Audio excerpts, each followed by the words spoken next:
Bonjour à tous et bonjour à toutes, je suis Manuela Ivano, je suis coach thérapeute en thérapie comportementale, cognitive, émotionnelle et j'interviens également en tant que consultante et formatrice en soft skills, en compétences psychosociales, en prévention des risques psychosociaux et de la souffrance au travail.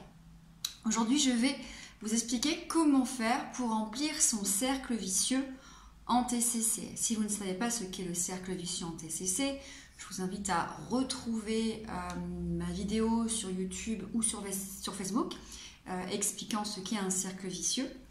En gros, en résumé, pour une situation, on va retrouver des pensées, des émotions, des comportements et les conséquences. La question, c'est que souvent, ce qui semble si évident en théorie, il l'est beaucoup moins en pratique parce que souvent les personnes ne font pas toujours la différence entre ce qui est du domaine de la pensée, ce qui est du domaine de l'émotion et ce qui est du domaine du comportement. Parfois, quand je demande à une personne qu'est-ce que vous avez ressenti, en fait, la personne va me dire je me suis dit ceci, ceci, cela. Et là, c'est effectivement où j'ai fait ceci, cela. Donc, c'est effectivement là poser de la conscience sur la différence entre ce qui est de la pensée, du scénario, des mots qui arrivent à l'esprit, comme des petits nuages de mots, des petits nuages d'images, le comportement qui est ce que je fais, soit je m'enfuis, soit je réponds avec agressivité, soit je m'isole, et l'émotion qui est bien ce que je ressens à travers les sensations corporelles. Alors, pour remplir le cercle vicieux, on va d'abord toujours partir des sensations corporelles et donc qui vont nous amener à l'émotion. En fait, en TCC, on dit que l'émotion mène à la cognition. La cognition, c'est donc les pensées. L'émotion mène à la cognition, pourquoi? Parce qu'en fait, on va d'abord partir du mal-être. Et le mal-être, comment on va l'identifier? À travers ces sensations corporelles. Qu'est-ce que je ressens à ce moment précis? Est-ce que j'ai une boule dans la gorge? Est-ce que j'ai des bouffées de chaleur? Est-ce que j'ai de la tachycardie? Est-ce que j'ai des vertiges? Est-ce que j'ai des fourmillements dans les doigts? Est-ce que j'ai la voix qui tremble? Voilà, on va partir de toutes ces sensations corporelles. Ça va être en fait le point d'alerte. S'il y a des sensations corporelles qui sont inhabituelles, qui sont désagréables, c'est que peut-être il y a un schéma qui est en train de s'activer et donc il y a peut-être un cercle vicieux à analyser. Dès qu'on a analysé les sensations corporelles, on va donc en déduire l'émotion. Alors, c'est là aussi où parfois les gens connaissent très très bien leurs émotions, ils ont une intelligence émotionnelle assez développée et donc un langage riche émotionnellement. Et puis il y en a d'autres qui n'ont pas connaissance de leurs émotions, qui ne connaissent pas les émotions, qui n'ont pas ce langage émotionnel. Donc vont se limiter à peut-être les 4 émotions primaires et n'ont pas toute cette palette, cette variété, cette diversité en fait d'émotions, que ce soit en énergie haute, avec des valences haute, basse, valence négative, positive, enfin confortable et inconfortable. J'aime pas parler de positif et négatif avec les émotions. Donc, à partir des sensations corporelles, je vais identifier mon émotion. Est-ce que j'ai ressenti de la peur? Est-ce que j'ai ressenti de la colère? Est-ce que j'ai ressenti du doute? Est-ce que j'ai ressenti de la frustration? Est-ce que j'ai ressenti de la culpabilité? Est-ce que j'ai ressenti de la honte? Etc., etc. À partir de là, on va maintenant noter. D'accord? Donc, c'est le point d'entrée du cercle vicieux. C'est de dire, là, il s'est passé quelque chose. J'ai ressenti des sensations désagréables. J'ai ressenti de la colère. Maintenant, on va analyser le cercle vicieux à partir de la situation. On va donc noter la situation. Alors, la situation, ça peut être, j'étais dans le jardin. Voilà. Et puis, il y a eu un déclencheur dans cette situation. Déclencheur, ça peut être, le chien est arrivé. Un chien est arrivé. Donc, je suis dans le jardin. Un chien est arrivé. Et puis en sensation, si on avait analysé dès le point de départ le cercle vicieux, on aurait pu avoir la tachycardie, des bouffées de chaleur, l'émotion, l'angoisse. Et donc là, dans la situation, donc je suis dans le jardin, le déclencheur, c'est tiens, il y a un chien qui est arrivé. Là, tout de suite après, on va identifier les pensées. Alors, je vais plutôt parler en termes de cognition. Quelles sont les cognitions? Qu'est-ce qui m'est venu à l'esprit?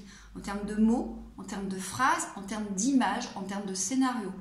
Donc là, ça peut être, tiens, je vois le chien qui nous fonce dessus et qui nous attaque. Ça, c'est le scénario. La phrase, ça peut être, oh mon Dieu, il y a un chien qui arrive, il va nous attaquer. En tout cas, on va noter toutes ces pensées. L'émotion, forcément, de fait, on a déjà noté dès le départ. Et puis, on va noter le comportement qui va arriver à la suite de ce cercle vicieux. Est-ce que je me tétanise? Est-ce que j'attaque? Est-ce que je m'enfuis? Est-ce que je vais essayer de me rassurer en parlant à mon voisin? Est-ce que j'essaie de protéger mon enfant? Etc. etc.